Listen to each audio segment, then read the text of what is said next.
What's up mga good vibes? So for today's video, samahan niyo naman po kami pumood trip sa Gotohan at Parisan dito sa San Sebastian, San Luis, Pampanga.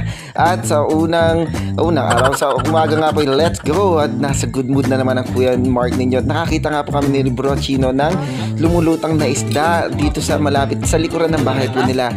Isang silver na malaki, siguro kulang 1 kilo po yan.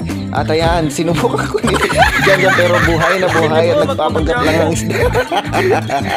Malakas pa pala. Sayang ang effort. Ako po'y lumusong din po at nabasa lang ang aking brief. At umuwi po ako naligo at dumiretso na po kami sa site para ayusin at tapusin po yung ating Gotohan at Parisan. Ayan, si Kuya Mark Pabibo, ate siya, baka naman, ayan, ang sipag-sipag namin, no? Baka naman pagpasyal mo dito sa Pampanga, baka naman kahit mang inasal lang o kaya papaitan at kambingan lang, masaya na kayo. Kuya Migs, Sir Migs, Ma'am Sharon. At ayan po, itanambakan na po namin ng graba. Joke lang yun, ate siya, parinig lang yun, pero kung totohanin mo, maganda rin naman kasi the best talaga. Nilagyan po namin ng graba. Order po kami ng 1 yard ng graba para po mailagay sa loob. So hindi po muna natin sa sementohan para medyo makatipid po tayo.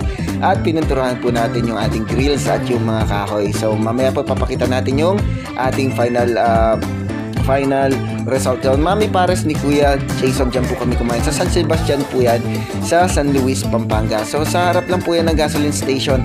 Malapit na malapit. At meron din pong ano dyan, meron din pong tinatawag na ano po yan, yung hardware. Doon po kami madalas bumibili.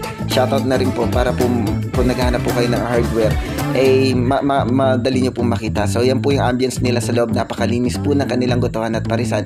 At the best po yung kanilang service kasi napakababait din po ng kanilang mga staff.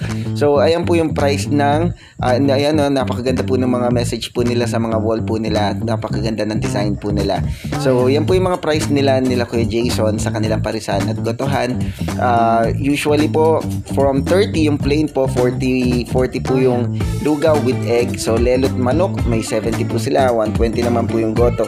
So maganda rin po yung kanila. So dun sa 120 po, alam ko po andi na rin po yung goto nila tsaka yung sabaw po nila. So napakasarap din po ng kanilang pagkain. So at ito nga po, umorder na kami ng goto, ng pares nila Bro Chino kasi nag-lunch po at inabutan na po kami ng mga bandang alas 3 na po yata yun na nakapag-lunch kami kasi nag-busy po kami. So ayan, titikman po natin yung goto nila Kuya Jason kung masarap. Actually one of my favorite gotohan po yan. Yan, sarap na sarap si Kuya Chino. At si Bro dyan as usual, mahiyain.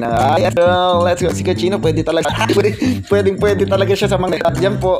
Bumalik na po kami sa site at inayos na po namin yung ating Gotohan. So pininturahan na po natin at nilagyan na po natin ng graba. So yan po yung final result. So meron pa po siyang konting kulang.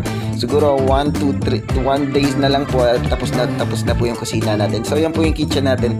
Bibili po tayo ng tent para naman sa ating dining area. So yan po, medyo napagod po talaga kami nila Bro Chino at nila dyan. So late na rin po kami natapos, halos magagabi na po.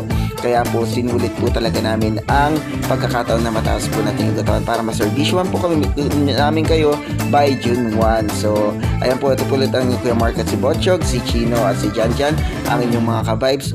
Nagsasabing always good vibes lang po tayo na always make our mama and dada proud. Maraming salamat po sa walang sawang panonood ng ating mga vlog. Sana po, kung di pa po kayo nakapag-follow sa ating Facebook page, ay follow nyo na po. Subscribe na rin po kayo sa ating YouTube channel. Maraming salamat. Till our next vlog, sir. Bye-bye. Sharap!